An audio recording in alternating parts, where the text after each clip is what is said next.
السلام علیکم۔ Daily golf Urdu میں خوش آمدید۔ سعودی حکومت کی جانب سے حج اور عمرہ زائرین کے لیے ایک اور اچھی خبر۔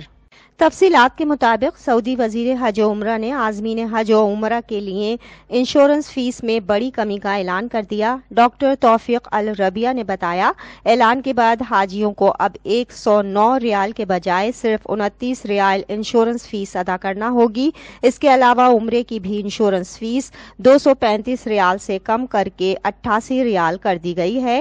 حکام کا کہنا تھا کہ کورونا سے پہلے کا حج کوٹا بحال کرتے ہوئے عمرہ ویزا کی میعاد بھی 30 دن سے بڑھا کر 90 دن کر دی گئی ہے۔ ڈاکٹر توفیق الربیہ نے کہا کہ حج کے لیے عازمین کی تعداد پر پابندی اور عمر کی حد بھی ختم کر دی گئی۔ عمرہ ویزا رکھنے والے اب پوری مملکت میں گھوم سکتے ہیں۔ دیگر تمام ویزوں کے حامل افراد کو عمرہ کرنے کی اجازت ہے۔ تفصیلات کی جانب بڑھنے سے پہلے اگر آپ نے ابھی تک ہمارے چینل کو سبسکرائب نہیں کیا تو سبسکرائب کے بٹن پر پریس کر دیں اور بیل آئیکن پر کلک کرنا نہ بھولیں۔